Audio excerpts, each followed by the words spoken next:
Are you stuck in a cycle of staying up late for me time only to wake up stressed and exhausted? What if this habit is more than just poor time management? It's a cry for balance in your life.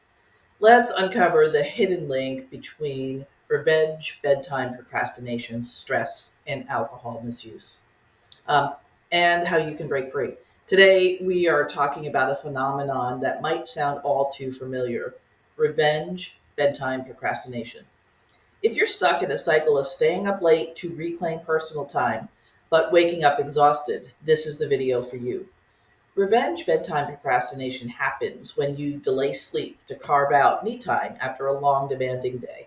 For high achieving professionals, this often stems from significant daytime stress and the absence of free time. But instead of seeing it as a failure of self control, let's reframe it. This behavior is an attempt to regain autonomy and balance.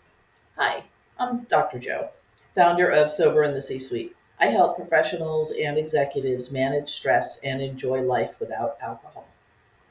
The problem with bedtime procrastination is our capacity for self regulation is at its lowest at the end of the day. This is when many of us, particularly those in high stress roles, are the most vulnerable to falling into patterns that feel rewarding in the moment but have long term consequences. Work, family, and household obligations contribute significantly to this pattern. For many professionals, the demands of work don't end when they leave the office. Family responsibilities like helping with homework, managing schedules, preparing meals, or addressing household chores consume what little energy remains after a long, stressful workday. Add in the emotional labor of maintaining relationships, caring for children, or managing a partner's needs, and the sense of being pulled in every direction becomes overwhelming. By the time the house is quiet and everyone is asleep, many feel they've had no time for themselves.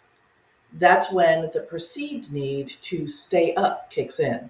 It's often fueled by a drink to decompress. This late night window becomes an escape, a way to feel in control of time and to reclaim a sliver of autonomy. Unfortunately, this behavior tends to exacerbate stress rather than resolve it. So, how does it relate to stress and alcohol use disorder? In my work with professionals dealing with alcohol use disorder and executive stress, this pattern shows up frequently. Many of my clients describe a cycle that goes like this: they spend the day in a high demand role, depleting their reserves of patience, focus, and mood regulation.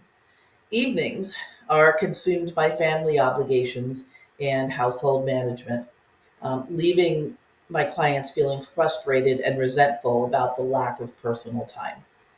To cope, they stay up late and turn to alcohol as a way to relax, paired with activities like binge watching, doom scrolling, gaming, or mindless eating. This me time doesn't nourish or restore, but instead disrupts sleep quality, leaving them tired and stressed the next morning, starting the cycle all over again. This sound familiar? If so, you're not alone. What can you do to break the cycle and build a better, healthy toolbox? The first step in breaking this cycle is awareness and making a commitment to change. If you recognize yourself in the pattern I've described, congratulations. Acknowledging it is a huge step towards change.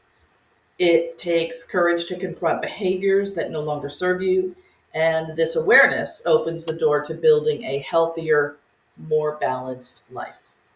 At Sober in the C Suite, I focus on creating actionable strategies tailored to the unique demands of professionals, executives, and caregivers. By breaking this pattern, that means prioritizing yourself in a healthy way and developing a structured stress management plan that aligns with your busy life. So, here's what a healthy toolbox might include: contemplative or mindfulness practices.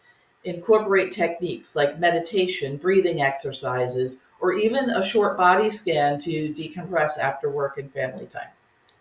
Intentional downtime. Replace doom scrolling, gaming, or binge watching with activities that genuinely bring you joy and relaxation, like reading, creative hobbies, or gentle moving your body. Routine and structure. Develop a consistent evening routine that prioritizes winding down without alcohol. Connection. Find meaningful ways to connect with loved ones or peer support groups, emphasizing quality over quantity. And sleep hygiene. Promote restful sleep by limiting screen time, creating a calming environment, and perhaps practicing intentional gratitude. By reclaiming your evenings with intention and healthier habits, you can rebuild your energy reserves, improve your mood, and rediscover the joy of living alcohol free. The key is to start small and stay consistent, and remind yourself that you're making these changes to create a life that you truly enjoy. If you see yourself in this pattern, know that it's possible to break free.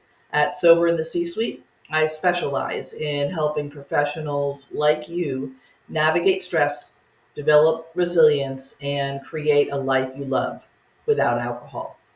Let's start building a better way forward together.